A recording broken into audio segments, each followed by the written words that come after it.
क्योंकि यही उपाय है।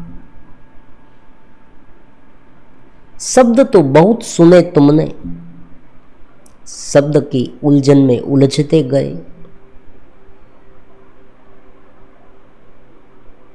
शास्त्र के शास्त्र पढ़ डाले, लेकिन उनका रस पिया नहीं, खाया कुछ नहीं।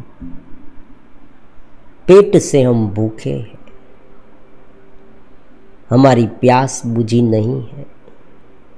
देखो भागवत में, समझो।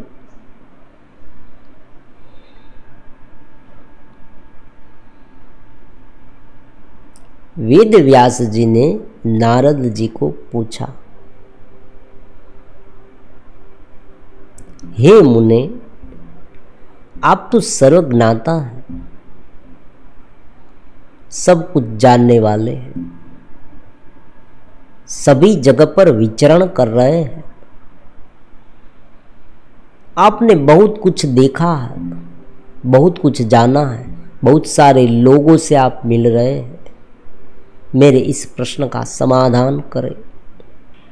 इतने सारे ग्रंथ मैंने लिखे, इतना प्रयास किया मैंने, मतलब अभी तक मुझे ये क्यों लग रहा है कि मनुष्य को कुछ चाहिए, अभी भी कुछ ऐसा चाहिए कि जो मैंने नहीं लिखा है। ये बात है, समझे। अभी तक मैंने क्या, मेरे लिखने में क्या कमी है, कौन सी बात छूट गई है, छूट रही है कि जो मैंने नहीं लिखी है, जो मैंने रचना नहीं की है।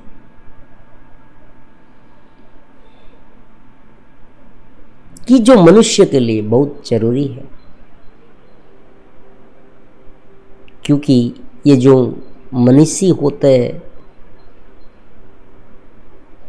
वो दूसरे व्यक्तियों के लिए निरंतर सोचते रहते हैं, मानव जात के लिए सोचते रहते हैं।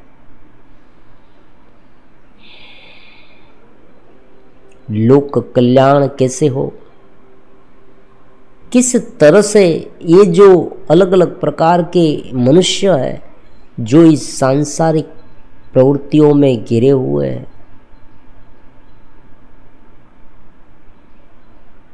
वो ये बड़ी बड़ी बातें कैसे समझ पाएंगे ज्ञान की। तो क्या करना है? नारद जी ने बताया, आपने चित्तस में रहने का उपाय नहीं बताया है, उनके बारे में नहीं समझाया है। भगत भाव में रहने का मूल मंत्र आपने नहीं लिखा है,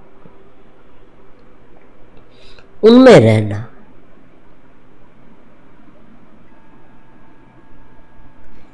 एक और बाह्य घेरा है, समझे।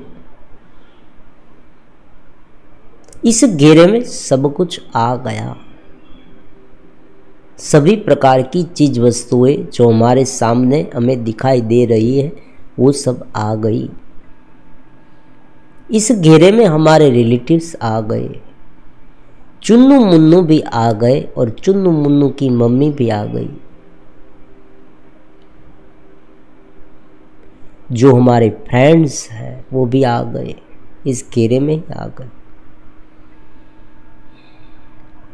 हमारा शरीर आ गया, जो हमें अत्यंत प्रिय है वो भी इसमें ही आ गया, इनका समावेश इसमें हो गया घेरे में।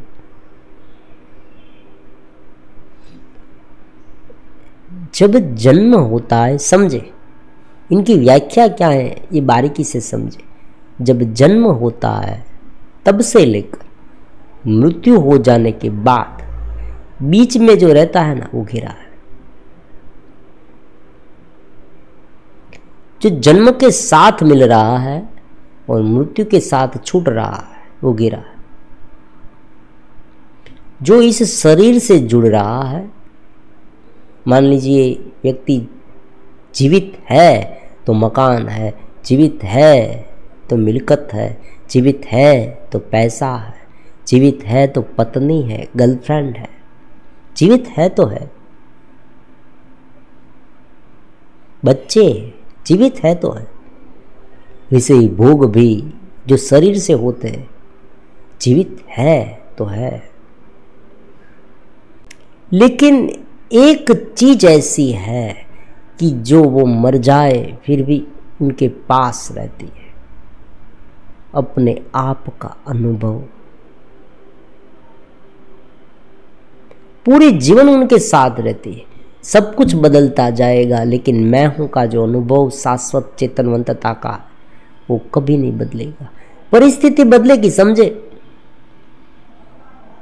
ये मैंने लिया, वो मैंने लिया, ये मेरे पास नहीं है, वो मेरे पास नहीं है, मुझे ये चाहिए, वो चाहिए, सब कुछ बदलेगा।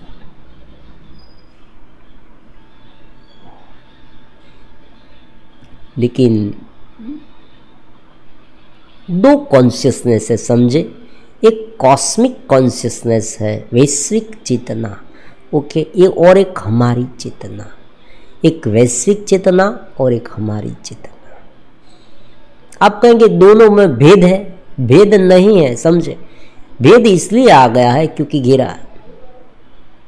एक कोरा कागज है, इसमें आपने वर्तुल किया, एक पेंसिल ली, पेंसिल से वर्तुल बनाया, वर्तुल के बीच घिरा हुआ जो कोरा कागज है, वो कागज बाह्य कागज जैसा ही है।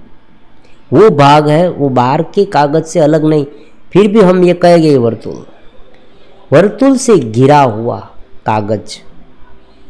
तो चेतना के साथ संसर्गित है। व्यक्ति ध्यान में है, ज्ञान में है, मैं हूं के स्वरूप में, फिर भी वो उनका एक छोर है ना, वो शरीर से जुड़ा हुआ रहेगा, मन से जुड़ा हुआ रहेगा, बुद्धि से जुड़ा हुआ रहेगा।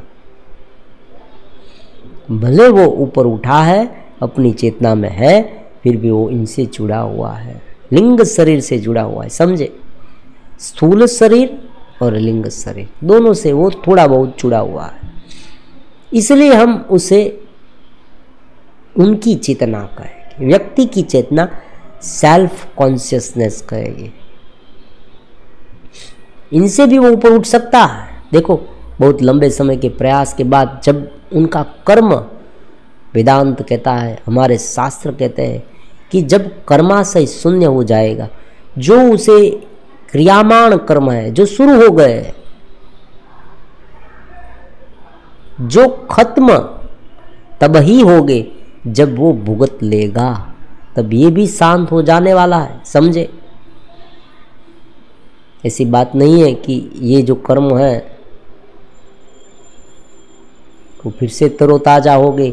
ज्ञानी के कर्म बंधन नहीं होते, क्योंकि वो चेतना में रहता है, नितांत शांति में, परम तत्व में रहता है और कार्य करता है।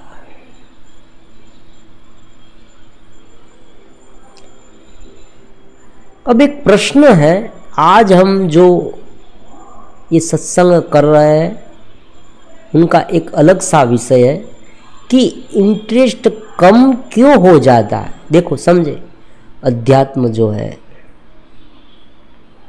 उनमें ये बहुत देखने को मिलता है कि साधक शुरुआत में उत्साही होता है, लेकिन ये उत्साह जो है उनका, वो धीरे धीरे कम क्यों हो जाता है।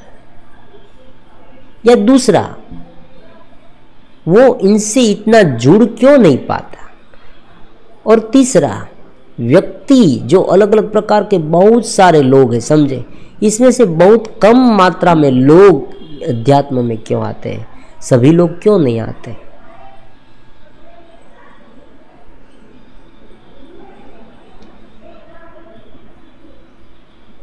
अब देखो, इन तीनों का जो उत्तर है वो यही है कि जब तक अंधेरा है, समझे, अंधेरा है, तब तक चीज वस्तुएं दिखाई नहीं देगी। अंधेरे में चीज दिखाई देगी नहीं।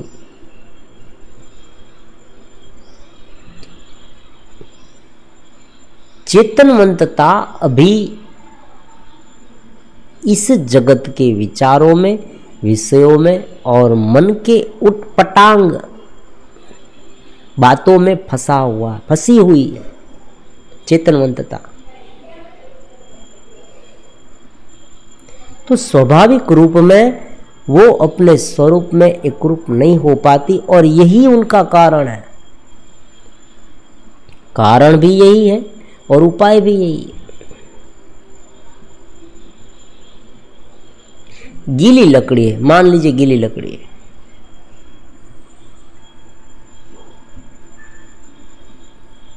गीली लकड़ियों का ढेर जो है उसे आप जलाने की कोशिश करेंगे तो जलेगा नहीं, अग्नि भी बुझ जाएगा। लेकिन जैसे जैसे आप प्रयास करते रहेंगे करते रहेंगे करते रहेंगे करते रहेंगे, और जो पानी है लकड़ी में से जैसे जैसे सूखता जाएगा, लकड़ी अपने आप चलने लगेगी। जैसे लकड़ियों का जो ढेर है, गीली लकड़ियों का ढेर, वो जल्दी से सुलगता नहीं। उसी तरह से आप समझे कि अनंत जन्म से ये ज्ञानता जम गई है। चेतनवंतता की एक रोशनी का अनुभव भी अभी नहीं हुआ, और व्यक्ति को जो सामने नजदीक है ना, वही सच लगता है। ये बात है, नजदीक, एकदम नजदीक। आसपास का माहौल देखे, अन्य व्यक्तियों को इस तरह से भोग विलास में रत देखता है व्यक्ति, तो यही सच मान लेता है। वो जब विषय भोग करता है तब उसे थोड़ा बहुत आनंद मिलता है, तो वो यही मान लेता है कि यही सच है। जो चीज उसने अभी तक भुगती ही नहीं, जिनका स्वाद अभी तक चखा ही नहीं, उनके बारे में इंटरेस्ट जगना बहुत बहुत ही दिव्य बात है, नवीन बात है, समझे। इनके लिए बहुत ही श्रद्धा की आवश्यकता होती है, समझे। श्रद्धा इसलिए जरूरी होती है क्योंकि जो चीज़ उससे चखी नहीं है, अगर एक बार वो ऊपर उठ जाए फिर तो उन्हें कोई गुरु की आवश्यकता नहीं है, कोई वीडियो की आवश्यकता नहीं, फिर वो स्वयं आगे बढ़ने लगेगा। लेकिन अभी तक उसने उनका स्वाद चखा नहीं, अभी तक वो स्वस्वरूप में एक क्षण के लिए भी नहीं गया। तो शुरुआत में श्रद्धा होनी चाहिए, समर्पण होना चाहिए, क्योंकि बुद्धि तर्क करती रहेगी ना, समझे। ये नहीं होता, ये तुम कर रहे हो, ये होता ही नहीं, इनसे अच्छा तो ये विषय है। देखो जो सामने है, जो सामने है उनका भुगतान करो और आनंदित रहो, भुगतते रहो। ये नहीं मिला तो क्या हुआ, दूसरा कुछ मिल जाएगा, उनकी आशा रखो। देखो तुम्हारे आसपास देखो ये लोग क्या कर रहे हैं, देखो कितने पैसे वाले हो गए, कितनी फैसिलिटी उनके पास है, इसमें ही कुछ होगा। सुंदर लड़कियों को लेकर घूम रहे ये लोग, इसमें कुछ होगा, इस लड़की में कुछ होगा, तुम भी भुगत लो, कुछ होगा इसमें। लेकिन नवीनता की बात यह है कि वास्तव में वहाँ कुछ नहीं है, इसलिए वो वहाँ से पीछे, वहाँ से वो वापस आते हैं। वहाँ कुछ नहीं है इसलिए वो वहाँ से वापस। और यहाँ पर क्या होता है, ये बात भी समझने वाली है कि एक विषय में वो निष्फल हुए, समझे, तो तुरंत दूसरी आशा में पकड़े जाते हैं। मतलब ये जगत के लोग बहुत बुद्धिमान हैं, वो क्या करते हैं, अगर कोई व्यक्ति बहुत निराश हो गया है तो उसे कुछ झुनझुना पकड़ा देते हैं। तुम यहाँ निराश हो गए हो ना, तो इसमें तो तुम सफल हो गए ही होगे, कल सफलता तुम्हें मिलेगी, कल तुम्हें सब कुछ मिल जाएगा, तुम जो चाहोगे वो कल तुम्हें मिलेगा, कल बहुत आनंद मिलने वाला। फिर से वो आशावंत हो जाएगा और यही आशा में फिर से चलने लगेगा। इस तरह से बार बार धोखा खाते हुए भी ये संसार में ही लिप्त रहेगा। शादी नहीं हुई तो ये सोचेगा कि इसमें कुछ होगा, विषय भुगतूंगा, बहुत मज़ा आती होगी, अभी तक मैंने ये देखा नहीं है, अगर देखूंगा तो कितना आनंद आएगा, स्पर्श करूंगा तो कितना आनंद आएगा। लेकिन वो तो करा, कुछ नहीं आया, इतना आनंद नहीं आया। और एक बार आनंद एक बार महसूस भी हुआ विषय भोग, लेकिन फिर से खाली खाली रह गए या संतृप्ति होती नहीं है। चलो इसमें कुछ नहीं मिला तो कुछ बात नहीं, बच्चे में कुछ मिलेगा, बच्चे तो है हमारे, उसमें कुछ मिलेगा। बच्चे बड़े हो गए तब कुछ मिलेगा, ओहो इसमें भी कुछ नहीं। फिर बहुत साल बीत जाते हैं, व्यक्ति आधा अधूरा हो जाता है, बूढ़ा हो जाता है, उनकी इंद्रियां कमजोर हो जाती है, उनका शरीर जीर्ण हो जाता है, उनका जो मन है, उनकी जो मेमोरी है वो अनेक प्रकार के अनुभवों से भर जाती है, खिंचोखिंच भर जाती है, हम ये कह सकते हैं। इतनी सारी मेमोरियाँ है कि वो फिर बोलता ही रहेगा, बोलता ही रहेगा, बोलता ही रहेगा, ये बोला वो बोला, क्या बोल रहा है वो उसे भी नहीं मालूम, कुछ ना कुछ बोलता रहेगा, क्योंकि बहुत कुछ उससे भर रखा है। और वो अपने कोई भी कार्य में इतना संतुष्ट नहीं हुआ है, वो उसे पता है। वो अपने इन सारे जीवन में इतना संतुष्ट नहीं हुआ है, स्वयं वो मानता है, लेकिन बाहर वो दिखावा करेगा। कोई लोग कह देते हैं, कोई बता देते हैं बेचारे कि हाँ हाँ ये हुआ, नहीं मिला मुझे। और कोई लोग होते हैं ना, बहुत चालाक होते हैं, बुद्धिमान होते हैं, वो बाहर से अच्छा अच्छा दिखाते हैं, बहुत मज़ा आती है, बहुत मज़ा आती है। और ऐसी बात नहीं है, कोई कोई लोग साधना से जुड़े हुए हैं और उस साधना में थोड़ा बहुत जो आनंद मिला है, वहाँ से वो जगत को देखते तो उसे आनंद मिलता है जगत में, समझे। ये भी है, ऐसी बात ही सभी लोग ऐसे, बहुत सारे साधक हैं, बहुत सारे ज्ञानी भी हैं, लेकिन वास्तविक बात यह है कि इसमें इंटरेस्ट धीरे धीरे कम हो जाता है।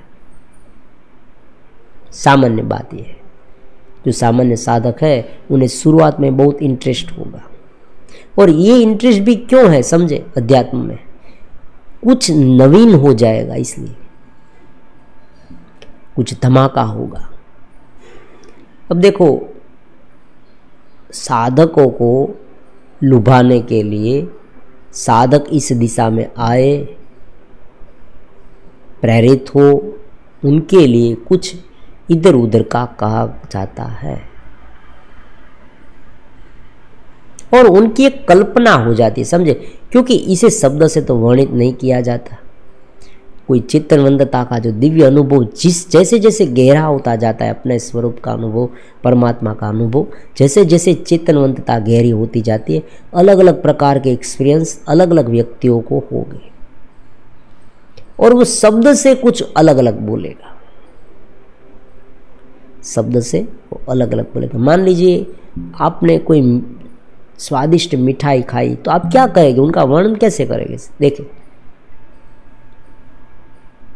कोई विषय भोग में उसे आनंद मिलता है तो वो उनका वर्णन कैसे करेगा, कैसे वो बोलेगा कि मुझे इस प्रकार का आनंद आया, बहुत आनंद आया, बहुत मजा आई, बहुत मजा आई, क्या कहेगा वो।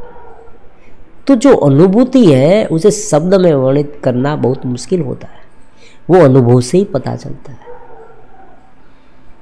तो फिर उसे इस तरह से कहा जाता है कि भाई इतना प्रकाश चारों ओर फैल गया, मैं प्रकाश में जिस तरह से डूब रहा हूँ ऐसा लगा, आनंद का बहुत बड़ा महासागर है, उसमें मैं तैर रहा हूँ। तो इस तरह की अलग अलग। अब देखो बात क्या होती है, शुरुआती साधक जो है वो क्या करेगा, हूबहू ऐसे ही अनुभव मुझे हो रहे हैं या नहीं हो रहे, वो चेक करेगा। थोड़े दिन वो साधना करेगा, एक और मन विवश है, मन चंचल है, फिर से मन वहां जाएगा जो नजदीक है, समझे। ये जो नजदीकता है ना, जो आसपास का माहौल है और जो बहुत नजदीक है, उसमें तुरंत मन जाता है, क्योंकि वो आनंद है, वो तो केवल उसने संकल्प से उत्पन्न किया कि भाई एक व्यक्ति को ये हुआ है और वो व्यक्ति ने मुझे कहा है, गुरुदेव ने मुझे बताया है, मेरे मित्र ने मुझे बताया है, तो ये होगा, तो चलो मैं करूं।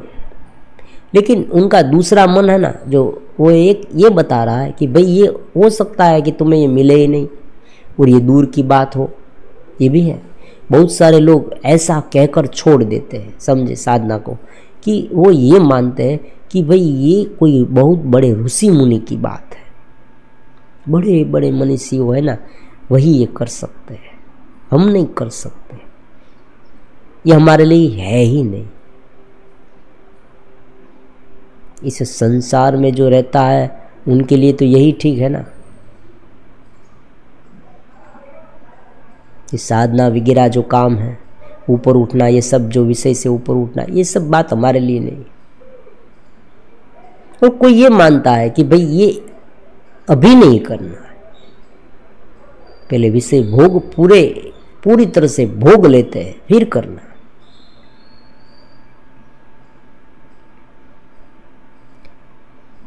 तो इस दोनों में गड़बड़ी है, समझे।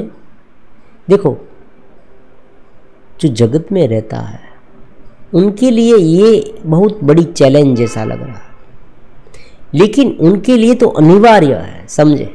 मान लीजिए कोई व्यक्ति जंगल में चला गया, तो वो कुछ करेगा या ना करेगा, क्या फर्क पड़ेगा, समझे।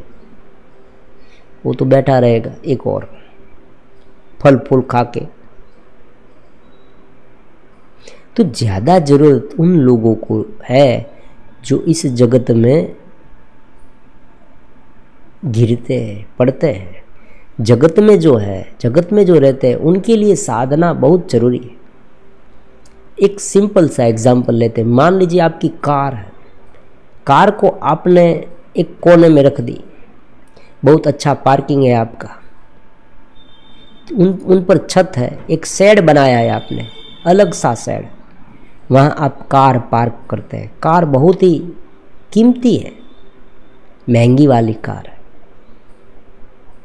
अब देखो, बहुत सीधी सी बात है कि कार वहाँ पड़ी है उस शेड में, वहाँ बारिश भी उसे नहीं लगती, धूप भी नहीं लगती, कुछ नहीं लगता, पड़ी है, पड़ी रहने दे। लेकिन कार को अगर आप बाजार में उतारेंगे, ट्रैफिक में उतारेंगे, तब आपको सारे नियमों का पालन करना पड़ेगा, ठीक से चेक करना पड़ेगा हवा इसमें है या नहीं है, देखो कार का इंजन पूरी तरह से काम कर रहा है या नहीं कर रहा है, उसमें पेट्रोल है या नहीं है, हाँ, उनकी कार्य क्षमता कैसी है, ये सब आपको देखना पड़ेगा।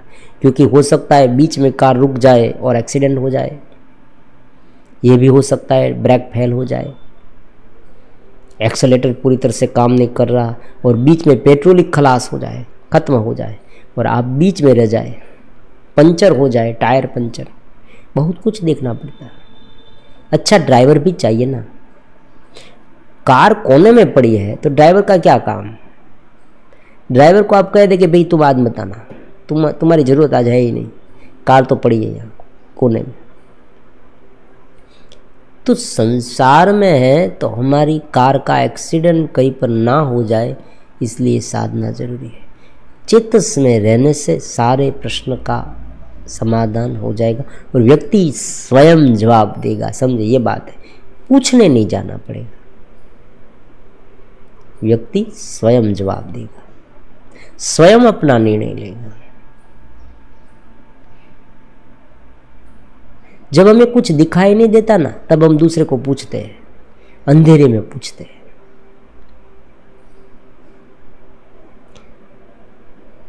जो व्यक्ति आंखों से ब्लाइंड होता है, बहुत स्वाभाविक बात है, वो दूसरे व्यक्ति को सहारा बनाएगा। वो कहेगा कि भाई मुझे कुछ दिखाई नहीं देता, तो मैं तुम्हारा हाथ पकड़ लेता हूँ, तुम आगे चलो, मैं तुम्हारे पीछे चलता हूँ, क्योंकि तुम्हें तो दिखाई दे रहा है, मुझे नहीं दिखाई दे रहा।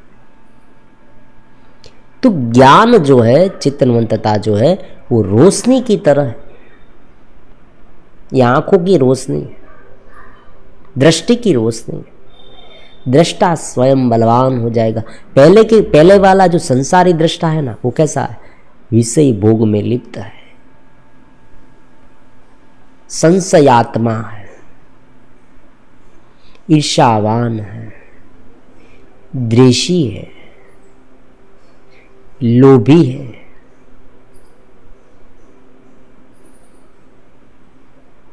कामी है, कभी कभी कपटी भी हो सकता है, कलुषित है, डिप्रेशन वाला है। आजकल के जो शब्द है उसमें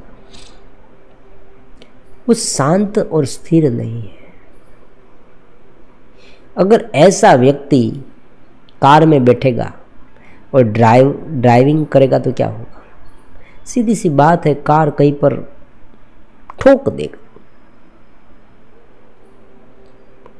उनके कांच फूट जाए, आगे की हेडलाइट फूट जाए, या ये भी हो सकता है वो स्वयं मर जाए।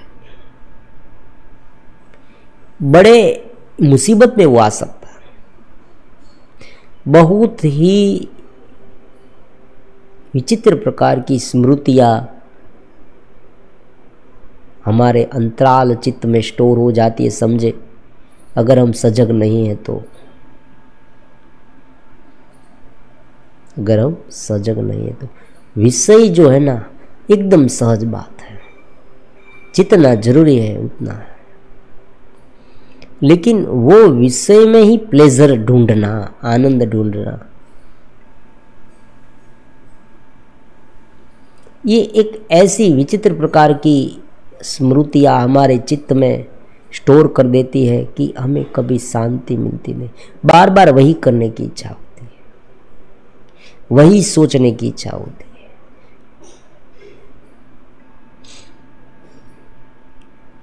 डर लगा रहता है, बेचैनी हो रही है,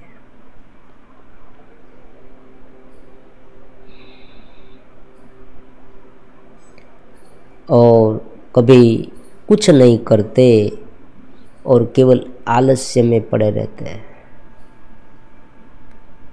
तो बात क्या है कि उनका अनुभव कभी हुआ नहीं। इनके लिए श्रद्धा की जरूरत है, दृढ़ संकल्प शक्ति की जरूरत है और समर्पण की जरूरत है। ये तीनों जरूरत है। श्रद्धा होनी चाहिए, दृढ़ संकल्प एक बार चट्टान की तरह मजबूत होना चाहिए। जब उसे वो चित्त होने लगेगा, एक बार चित्तमंत होने लगेगा, फिर तो उन्हें समझाना नहीं पड़ेगा। लेकिन जब तक वो चित्तमंत नहीं हुआ है, समझे, जब तक उनकी चेतना इनसे घिरी हुई है, जीव भाव से, तब तक बहुत प्रॉब्लम है। और अंधेरे में तीर चलाना जैसा, समझे। इसलिए इंटरेस्ट कम होता जा रहा है और वो कुछ करता है। अलग अलग प्रकार के जो अनुभव साधकों ने वर्णित किए हैं, उनके बारे में सोचकर भी कभी कभी व्यक्ति पीछे हट जाता है। शुरुआत में वो ध्यान करता है, लेकिन ओह, मुझे तो कोई प्रकाश दिखा ही नहीं, मुझे तो कोई ये मिला ही नहीं, मुझे तो घंटी की आवाज़ आई ही नहीं। दूसरी बात ये भी हो सकती है कि वो व्यक्ति बलवान हो जाना चाहता है, समझे। वो व्यक्ति कुछ सिद्धियां चाहता है, वो ये चाहता है कि मेरे भीतर कुछ ऐसी सिद्धियां आ जाए। मेरे पास में से बहुत कमेंट आते हैं कि भाई मैं दूसरों की बातों को जानने लगूं, कुछ ये हो जाए, कुछ वो हो जाए। ये कोई काल्पनिक है, ये भी हो सकता है, लेकिन इनके लिए अलग प्रकार की साधना करनी पड़ती, समझे, एक एक चीज में। और हम यहाँ जो साधना कराते वो स्वरूप में रहने की है। ये सारी साधनाओं की चाबी है। फिर व्यक्ति जब चेतस में आ जाए, फिर व्यक्ति अपने लिंग शरीर को समझ पाएगा। आज हम अपने लिंग शरीर को नहीं समझ पाएंगे, क्योंकि आज हम अपने स्थूल शरीर को भी नहीं समझ पाते। ठीक से अपने मन को भी नहीं पढ़ पाते कि मन में ये क्या हो रहा है। आज हम क्या कर रहे हैं, केवल मन में जो जो सोच उत्पन्न होती है ना वो करते रहेंगे। इसलिए व्यक्ति को ये समझाया जाता है कि तुम मन में अच्छे अच्छे विचार डालो, कोई ऐसी जगह पर जाओ कि जहाँ तुम्हारे फ्रेंड्स हो, कोई अच्छा सुंदर संगीत सुनो जिससे तुम्हारा मन शांत हो। क्योंकि हमने अपना सारी पूंजी मन को सौंप दी है। अब मन को कह दिया तुम जैसा करोगे ऐसा ही मेरा होगा।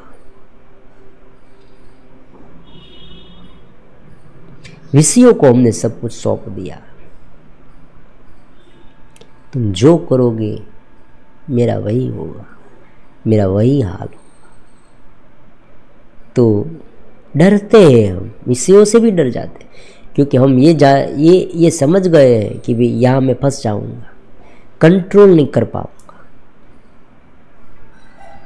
ये मेरे कंट्रोल से आउट ऑफ कंट्रोल हो जाएगा, इसलिए हम वहाँ जाते हैं। तो जीवन में बहुत सारी चीज है, बहुत सारे कार्य हैं, वो हम करने के लिए तैयार ही नहीं होंगे। और कुछ ऐसे बड़े बड़े फैसले हैं वो भी हम नहीं लेंगे, क्योंकि हम डरते हैं, डर जाते हैं, भयभीत हो जाते हैं।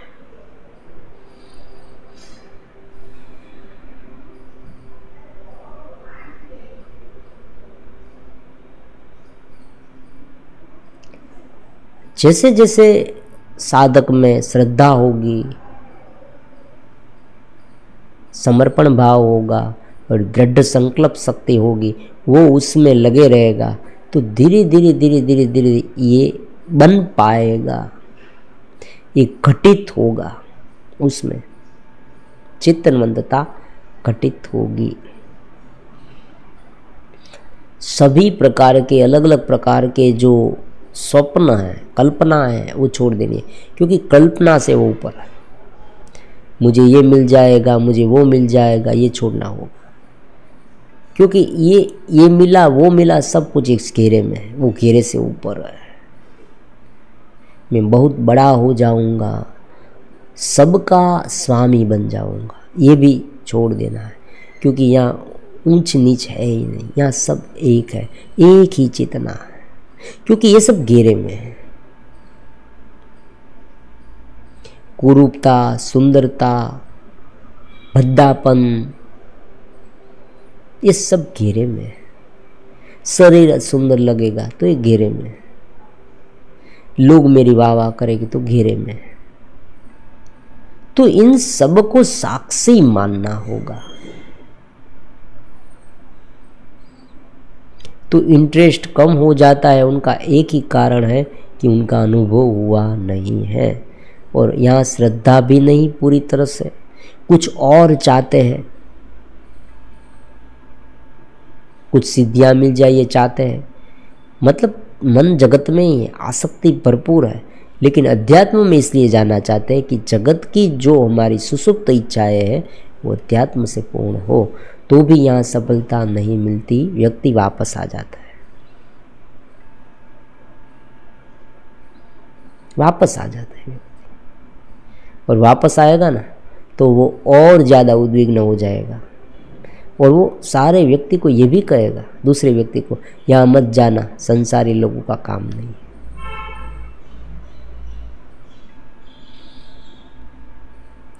एकदम सरल और सहज हो जाए, कम से कम साधना में, अध्यात्म में जाए, अपनी सभी कामनाएं छोड़कर जाए, बस कोई कामना नहीं, हे परमात्मा कोई कामना नहीं, केवल आपके स्वरूप का अनुभव करना है। इसलिए यह भक्ति मार्ग में बहुत सुंदर सा कहा गया कि हे प्रभु मुझे कुछ नहीं चाहिए, मुझे केवल आप चाहिए। ये क्यों कहा गया? आप मतलब हमारा स्वरूप, सेल्फ कॉन्शियसनेस और कॉस्मिक कॉन्शियसनेस। पहले सेल्फ कॉन्शियसनेस को जानना होगा, फिर कॉस्मिक कॉन्शियसनेस में एकरूप धीरे धीरे हो जाएगी। सेल्फ कॉन्शियसनेस में एक बार रहने लगे अपनी चेतनवंतता में, तब वो कब हो जाएगा वो पता नहीं चलेगा। लेकिन पहले हमें यहाँ तक चलना है, समझे। कभी कभी आपने ये सुना होगा कि ऐसा कहा गया है कि भगवान भक्त के लिए आगे आता है, लेकिन भक्त को थोड़े डग आगे आना पड़ेगा। ये हमने सुना है। ऐसा क्यों कहा गया? क्योंकि ये लोग ये कहना चाहते हैं कि भक्त अगर अपनी इस घेरेबंदी से, नाकाबंदी से छूट कर अपनी सेल्फ कॉन्शियसनेस तक पहुंच जाए तो बाकी का काम परमात्मा संभाल लेगा। भगवान ये कहते हैं कि तुम थोड़े नज़दीक तो आओ, बाकी सब मैं संभाल लूँगा। लेकिन तुम बुद्धिमान हो, तुम वहाँ बैठे बैठे मुझे नीचे लाने की कोशिश कर रहे हो, इसलिए मैं नहीं आ पाता।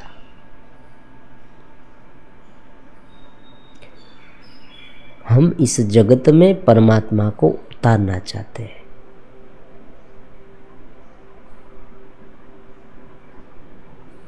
इसलिए इस जगत की चीज वस्तु ही मुझे ज़्यादा मिल जाए। देखो यहाँ पर एक बात ये भी है कि जो साधना के मार्ग पर आगे बढ़ता है उनके जीवन में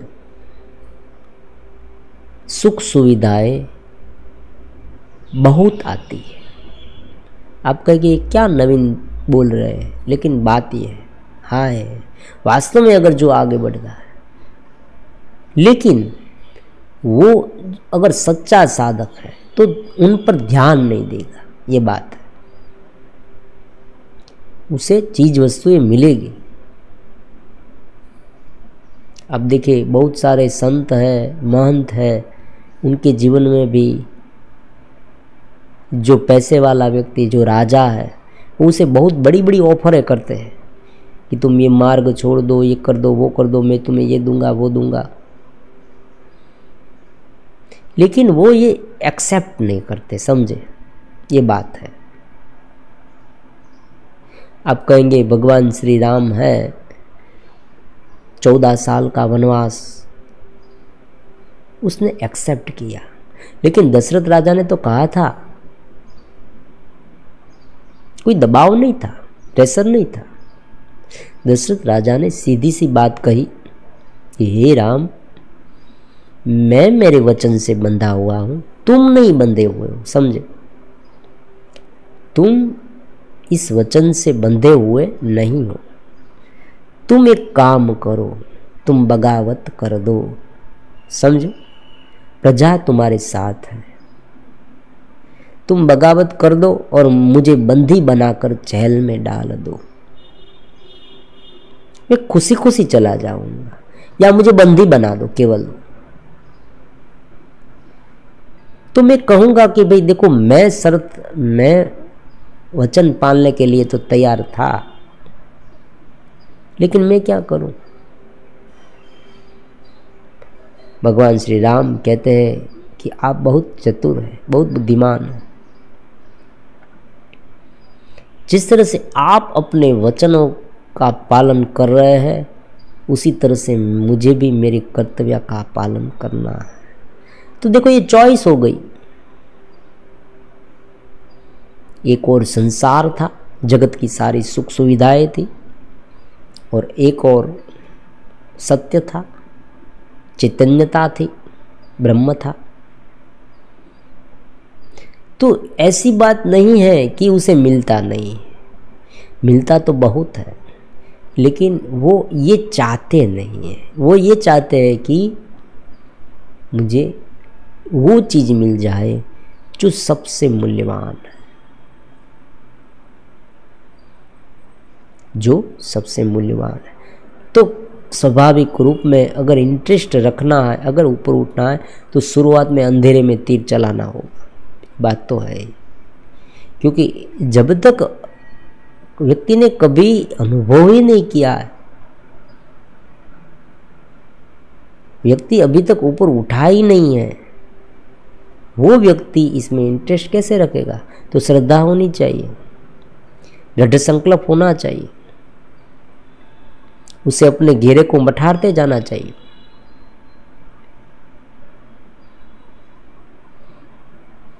सबरी की बात सुनी होगी आपने। सबरी ने राम के इंतजार में सालों बिता दिए। हर रोज वो रास्ता सजाती थी फूलों से कि आज तो मेरे राम आए। तो ये राम का आना मतलब अपनी चेतनवंतता को जागृत करना, अपनी चेतनवंतता को जगाना, स्वरूप का अनुभव करना, कॉस्मिक कॉन्शियसनेस को जगाना। यहाँ तो सबरी कॉस्मिक कॉन्शियसनेस को जगाने की बात कर रही थी। सेल्फ कॉन्शियसनेस तक तो थोड़ी बहुत वो पहुँच भी गई थी।